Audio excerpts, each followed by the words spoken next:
How are y'all doing today? Good. Glad to hear it. Hope everyone had a good weekend. We are Group 4, and our topic is time management and its effects on financial well-being, presented by myself, Joey Sinicola. Kyle O'Brien. Michael Taylor. Melissa Virgo. Justin Lamb. All right, let's get started. So first of all, we're going to start out by talking a little bit about our literature review, presented by me and Michael, followed by Justin with our hypothesis development and our hypotheses, Alyssa with our variables, and Colin's going to wrap everything up with our survey plan and conclusion. First of all, 74% of college students obtaining a bachelor's degree leave college with debt. Obviously, that's bad. We don't want to have money obligations that are going to be on our minds all the time. So, what is financial well-being? Financial well-being is the ability to maintain and be able to have your ongoing and current financial obligations taken care of. But what that also means is that you have that extra time to go and do all the fun things that you like to do, like watch TV, go outside, extracurriculars, that kind of things. Our next point is our early personal finance. Roughly 23% of high school students have a personal finance course that they could take, which that means for us that most of college students do not have that opportunity to have that knowledge coming into college. So they might not be as good off of keeping track of all their expenses. Lastly, our financial well-being scale. We did some research on the Consumer Financial Protection Bureau that offers a test online that anyone can take to get to better know their finances. Using this, we were able to learn more about how to measure financial well-being accurately and produce our survey. Now on to Michael with more literature. So continuing the literature review, we'll define time management. And time management can best be defined as behavioral skills that are important in the organization of study and course load. So essentially what that means is how do you structure your day and use your time to do the work that you need to do. And who does this impact the most?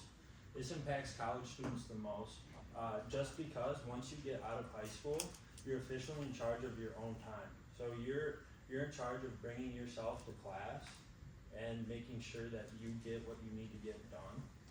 And this is very important just because college students are new to managing their time and they haven't developed these skills as much as other people. Now onto the hypothesis development. So we came up with lots of ideas and did lots of research and came up with these points in the slide. Diverse student lifestyles lead us to believe that most students vary in their financial well-being. So if you compare one student to the other, it's likely they're going to have different schedules and different backgrounds. For example, like extracurricular activities, you got your organizations, your clubs, and then the amount of credits they're enrolled in, so 4 to 20 and even more if they're qualified. And then these things could impact their time management skills, which could then impact other things. So we did research and found that time management is linked to academic success according to research done by students at Dartmouth College. And we came up with the following hypotheses. The first one being students who have better time management skills will experience more signs of positive financial well-being. So you got your job, your personal life, and your academic life. And if you're able to balance those all in the way you need to, get things that you need to get done in an orderly fashion, it's likely that you'll have more signs of positive financial well-being. And then that also, time management helps you remember to pay, bills on a credit card, or if you know you're gonna have a busy day that day, you can pack a lunch instead of buying something on the road, which then may be a bad financial decision if you do that more often than not. And we go to our second hypothesis. If students enroll in more credits, then they will have signs of poor financial well-being. So the more classes you have, the more stress you're gonna have, the more homework, and of course, if you're taking additional classes, you have to pay additional tuition.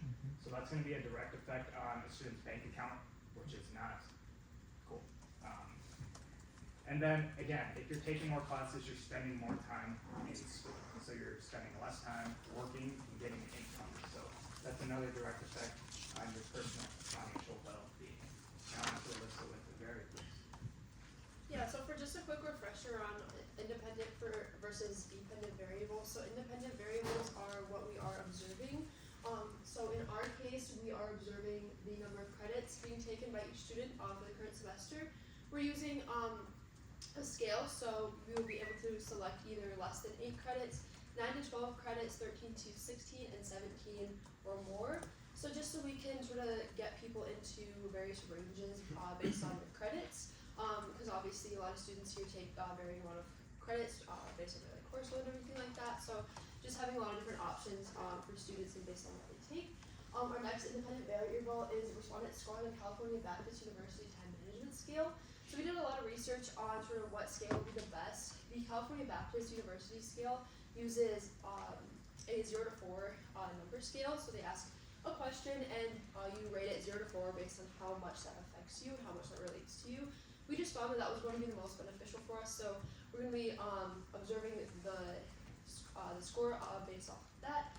And then our dependent variable will be the score that the participants achieve after completing the financial well-being scale. So we're going to observe that, and obviously the independent variable affecting the dependent variable, we're going to use that towards our research. On to Colin. Awesome. And so what the survey is going to look like, it's going to be a total of 31 questions, 30 being in relation to time management and financial well-being. The last final question will be in regards to credits. We are going to add in a demographic section now. In total, the survey will take less than 7 minutes to complete, giving you, SurveyMonkey thinks that 7-minute survey or less gets you the most participants. If you go over that, you're going to have a hard time. You're going to have people stopping halfway through and concluding their survey result. So it gives you 13 seconds a question, and in reality, I think it's more than enough time. I can handle major unexpected expense. Very simple, just tap it and be done. Most of it's Likert scale, like I said, always to never, likely to unlikely. And then it's built to be mainly mobile friendly. The majority of our participants are most likely going to be taking on their phone, whether it's from QR codes or emails or whatever. And then, as always, participants can leave at any time after they start it. But like I said, we want to try to keep it as short as possible to get the most participants. So our goal is to have 350 participants. That is 5% of NMU's population. Qualtrics thinks that in order to have a good survey size, your sample size should be at least 5% of your population. The reason we chose just Northern Michigan universities as it's kind of the average for a D2 Midwest school, so we're able to relate it. We thought it would kind of be, I guess you could say, inaccurate to compare a student that goes to Northern to a student that goes to Hope College or a different private university who their financial well-being would be completely and utterly different from somebody who goes to Northern when tuition is almost 10 times the price. With this, we're going to promote it through emails and clubs, classes, and posters. We're hoping that professors will reach out and put our posters up, put our QR codes up. They'll be outside Jamridge, on the floors of all of the residence halls, outside Starbucks, and then we'll also email it through clubs like AMA, PRSSA, College of Business. Hopefully they will send out all of our surveys, as well as any of our other extracurriculars.